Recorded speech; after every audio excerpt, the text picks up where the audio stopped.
This is CNBC TV 18's India Business Hour, coming to you live from Bengaluru, India's prime business capital. Hello and welcome to the special edition of India Business Hour, coming to you live from the Ritz capital. We are Ritz-Carlton Hotel. We are inside the startup capital, call it the IT capital, one of India's prime business capitals. We are inside Bengaluru. We've got a special show and special guest lined up for you. But for now, it's over to Nantara for the top stories. Right, and here are the headlines that we're tracking this Tuesday evening. Infosys is slowly getting its mojo back. First quarter earnings beat estimates. Dollar revenue surged 4.5%. The company hikes its full year guidance by 100 basis points. Beats TCS in revenue and volumes after a gap of 2 years. FMCG major HUL disappoints the street. First quarter revenues and volumes below estimates. HDFC Bank also fails to meet expectations as provisions jump, asset quality worsens marginally. Idea Cellular beats forecasts with its first quarter numbers. Revenue surged 4.5%, even as profits declined sequentially. Data volumes show strong growth. A late sell-off on the Wall Street. The market stumbled despite a rally in Infosys as other weak earnings and profit warnings from Sun Pharma spook investors. A bittersweet day for Kalanidhi Maran.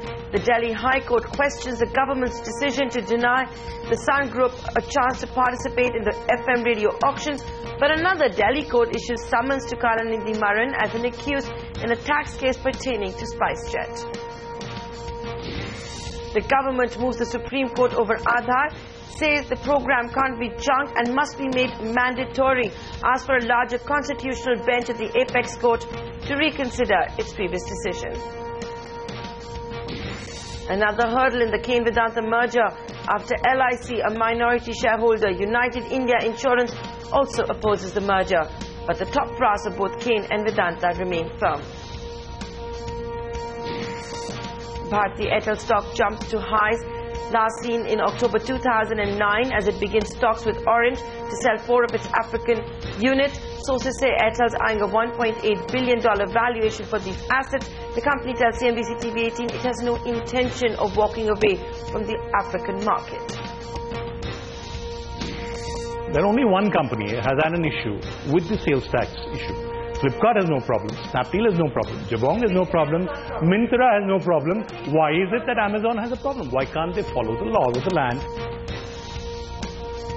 Karnataka's IT secretary hits out at Amazon India's complaints about the state sales tax regime, says the company should listen to its founder Jeff Bezos and respect the laws of the land. That's an exclusive.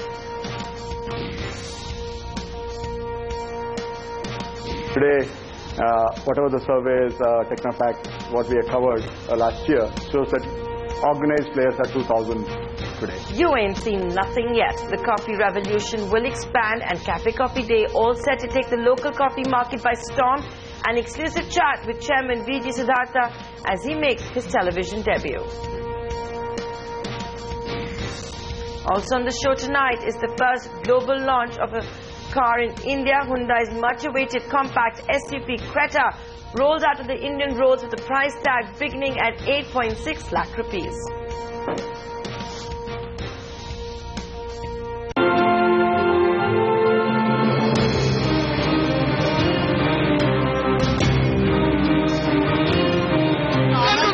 Listen to Sri Arun. Let me. What is that? You listen to him, and after that I will allow you.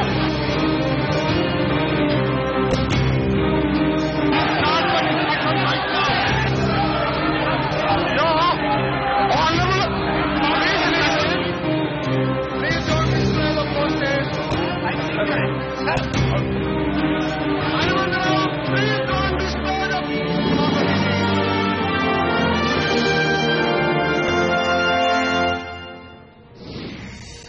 as expected, a rocky start to the monsoon session. The opposition sticking to its demands, seeking Sushma Swaraj's resignation.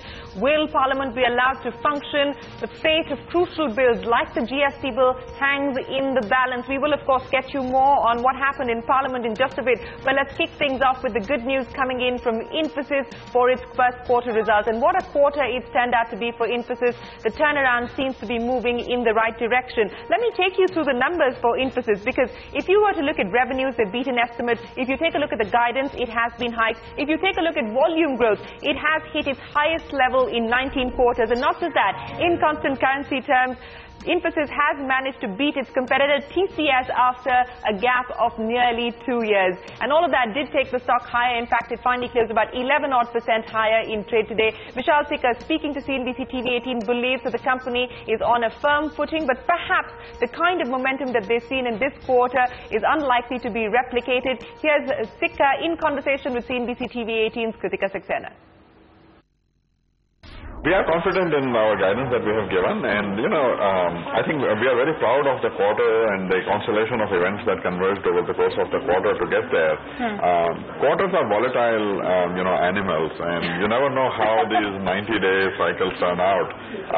However, we are confident that we'll get to 10 to 12% constant currency growth for the year.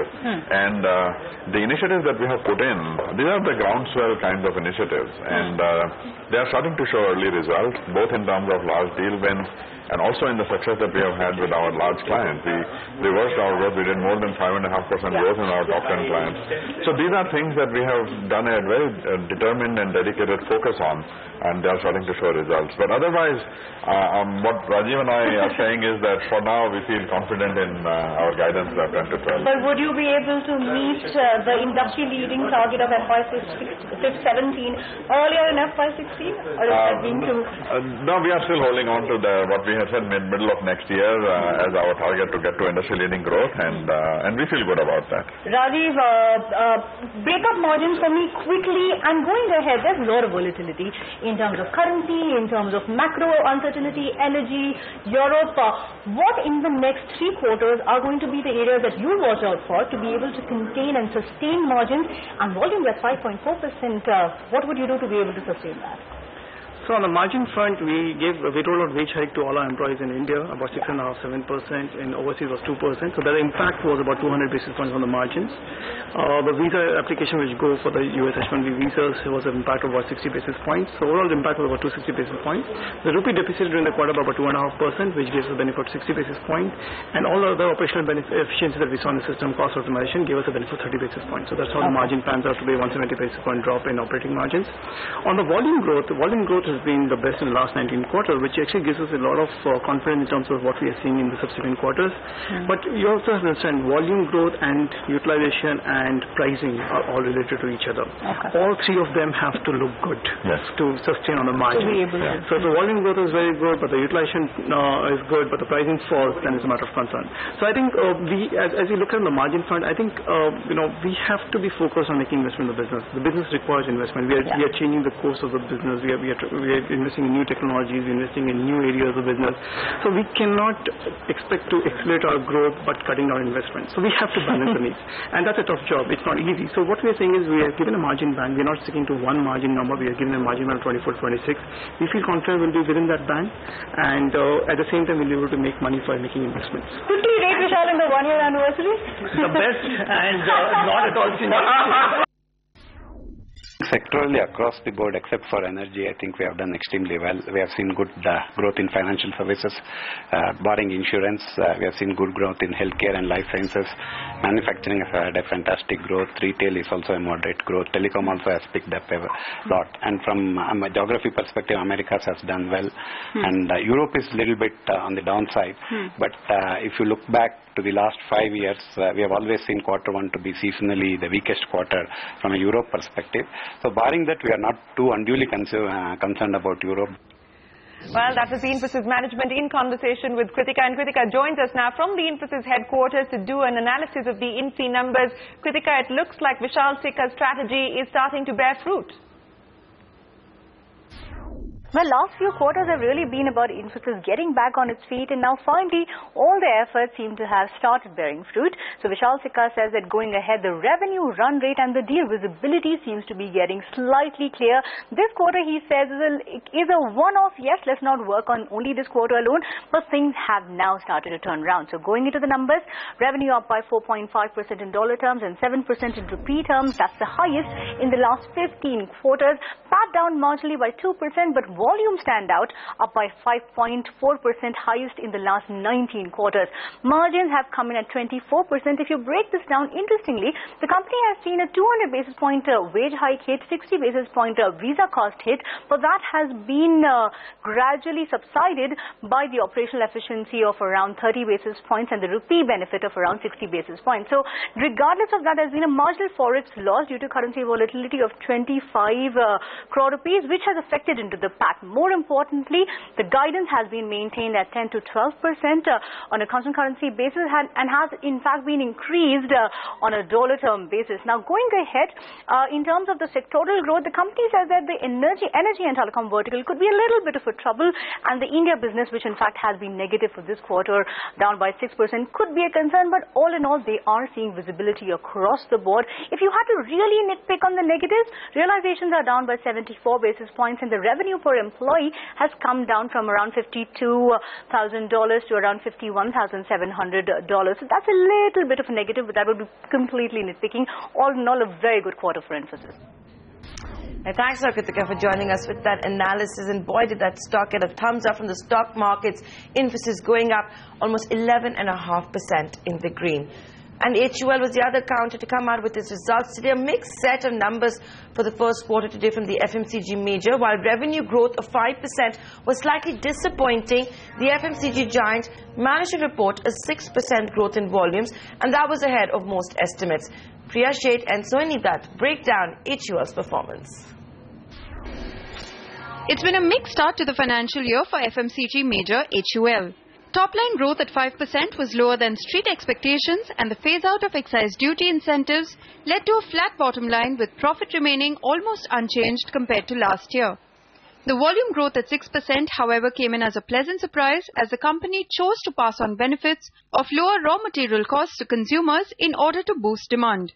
The management says pricing pressures are likely to continue for at least 2 more quarters. Underlying volume growth came in at 6% and was broad-based across categories. The quarter saw negative price growth arising essentially due to 2 factors. One, the benefit of commodity costs in our soaps and detergent segment was passed on to consumers, as we alluded to earlier from our December quarter results, through lower prices. That is one. And second, the phase-out of excise duty benefits, which we have been calling out again, impacted the price growth in our soaps and personal products segments. Among categories, personal products and packaged foods delivered double-digit growth, while revenue in soap and detergents, the company's mainstay segment, remained flat. Beverages saw broad-based growth across brands. While these numbers may point to signs of a pickup in urban consumption in a subdued market, the company says growth will depend on a mix of factors. Going forward, it depends on various factors. It depends on how the rural demand will start picking up. It will depend on how the private consumption pattern in the country shapes up. For us, the focus is that in an environment where a large part of a business is seeing price degrowth, profitable volume-led growth is what we will be striving for. The company seems to be keen on boosting volumes, and thus, along with price cuts, it also invested more in advertising. Ad spends as a percentage of sales inched up to 200 basis points over the last year and were also higher compared to the previous quarter. The trend is likely to continue in the coming months as uncertain rural demand continues to be the company's biggest near-term challenge. In Mumbai with Priya Sheth, this is Sohini Dutt. But from HUL, let's talk about HDFC Bank's numbers in line with street expectations, but asset quality worsened marginally, which put pressure on the stock. But to take us through the analysis of the numbers, Ritu Singh standing by. Ritu, the management unfazed by the asset quality issues? HDFC Bank's first quarter numbers really matched street expectations. There was a 21% jump almost in profits, which was supported by other income as well as a good growth in operating profit. But what really restricted it is some sort of a spike in provisions seen over last year. Net interest income, which is a core income, core function of the bank, that grew about 23.5% to 6,389 crores for this quarter. This was mainly held by a good growth in assets by about 26%. Margins for HDFC Bank, which has always been slightly higher than the industry, were also stable in this quarter at 4.3%. Provisions was an area of concern. It jumped by about 51% over the last year at 728 crores in this quarter. Advances were supported by both the retail and wholesale segments, so those grew by about 22.4%. Asset quality is an area of concern. Although the numbers improved over the last year, there was some slip sequentially if you look at the numbers. So gross NPAs came at 0.95% compared to 0.93 in the previous quarter, and net NPAs came at 0.27% compared to 0.25 in the previous quarter. Total restructuring also for the bank was maintained at 0.1% of gross advances. So all in all, a good set of numbers. There was only a slight miss in terms of the asset quality and the provisions that have spiked up. Thanks, Ritu, for joining us with all of those details. We did see the HDFC Bank stock under slight pressure today in trade. Meanwhile, it's Aditya Puri is unfazed over the rise in NPAs. Puri believes it's a one-off. He also said interest rates would go down by 50 to 75 basis points in the near term. Listen in. Based on the way inflation is moving, based on the way we do not have so much volatility, based on the way commodity prices are moving, the likelihood of interest rates going down is definite. We on our own side believe interest rates should go down between now and year end, maybe 50 to 75 basis points, if not more. We are not expecting stress in terms of asset quality. Being conservative and prudent is good banking. As you saw, 55% of our branches are now in semi-urban and rural India, and we are one of the few banks that outside of agriculture is on the asset and liability side of the balance sheet. HDFC Bank's Aditya Puri talking about the quarter that has gone by, saying that interest rates should also come down, perhaps though not on the 4th of August monetary policy meet. Let's tell you what happened in the Lal Street. Week earnings from some top companies managed to offset the Infosys cheer on the Lal Street. The Nifty lost about 75 points and slipped well below 8,600, going home at 8,529. Onto the Sensex, that crashed by over 200 points and it's moving closer to 28,000. And after outperforming the blue chips for the last few sessions, mid-caps got battered out of shape today.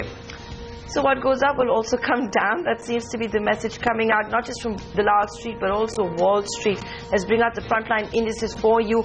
We saw the Dow Jones losing 200 points in morning trade today. Currently still down by 188 points or 1%. The Nasdaq, meanwhile, down by about 11 points. S&P 500 down by over 3%. Corporate earnings from IBM have failed to meet street estimates. The Nasdaq, which has been hitting record highs for the last 2 days, is also under pressure. And the other big counter to come out with its results today is going to be Apple.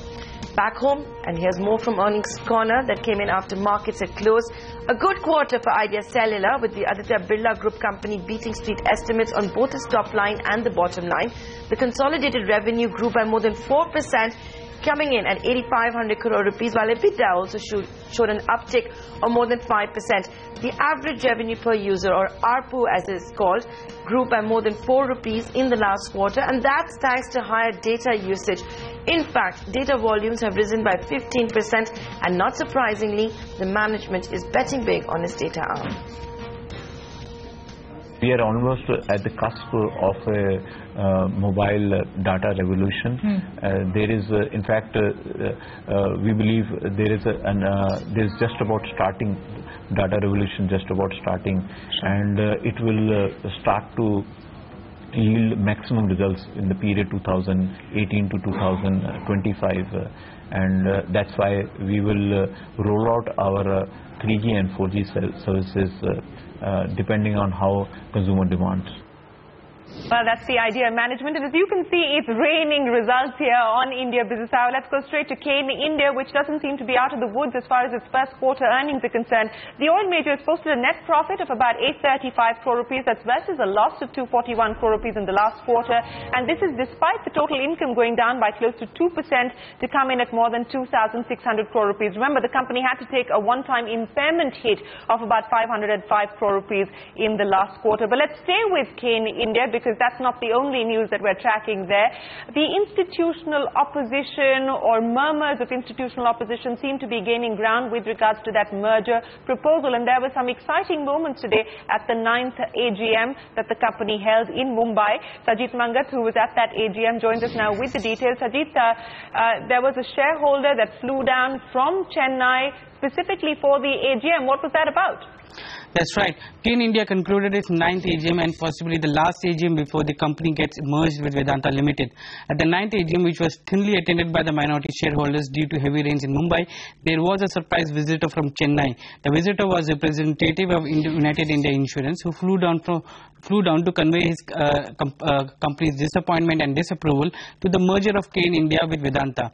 United India Insurance may be holding less than 1% stake in CAIRN India, but it has been an active institution. United India Insurance wants the management to know that the merger is not in favor of CAIRN India shareholders, and that he argued that the CAIRN India's book value is higher than that of Vedanta. And this was followed by he also arguing that the merger undertaken to pay down the debt of Vedanta is detrimental to CAIRN India's capex program. CAIRN India's CEO Mayank Asher defended the merger despite objections raised by United India Insurance.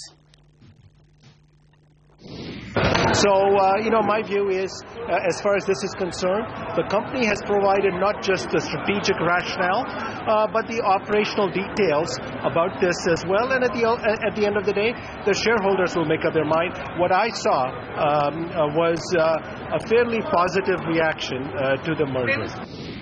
Well, not just Mr. Asher there, Sajit, also the independent directors of the company coming out in support of the management's decision of that proposed merger plan.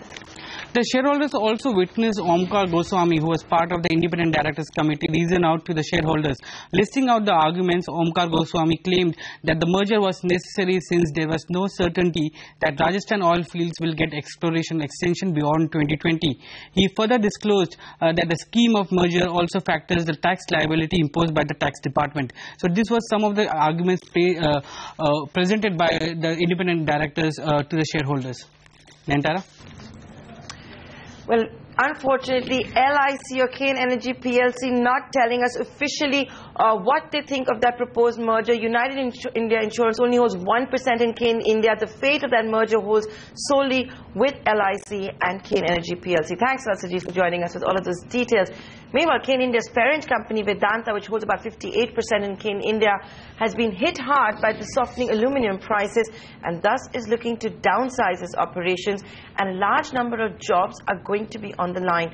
Reports suggest the world's largest aluminium manufacturer has been operating its biggest plant in Odisha at just about one-third capacity for a considerable time now. All right, let's move away now to news from the Sun Group, and it's raining petitions as far as the Sun Group is concerned. They have moved the Delhi High Court against the government's decision to disallow Sun Group from participating in the upcoming FM auctions, and separately, they've also moved court challenging the government's decision to deny them security clearance. Ashmit joins us now. He's been tracking this story. Ashmit, bring us up to speed. Well, what we understand is, you had quite appropriately put it, it is raining petitions. The Sun TV group has decided to move the Madras High Court 1.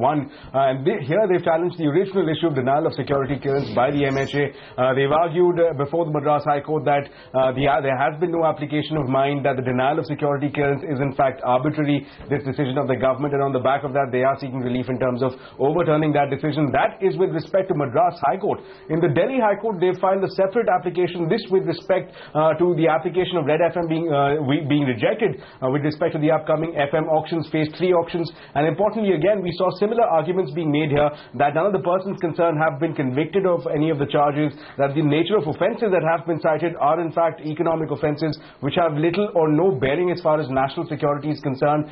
Sun Group also hit out at some of the other corporates arguing before the Delhi High Court that these norms as far as security clearance is concerned haven't been applied uniformly, that there are other companies that have been allowed to bid in similar auctions as far as the coal auctions, FM auctions, etc. That's the concern that they've put forth, and importantly, they appear to have struck a chord with the Delhi High Court. The Delhi High Court observing that this action of the government is tantamount to blacklisting without granting a fair hearing, and towards that end, the Delhi High Court, in fact, has also recommended deferment of the FM auctions. Importantly, tomorrow is when the government will come out with its position formally, but clearly the Delhi High Court for now, prima facie, appears to be siding with the concerns cited by the Sun TV Group.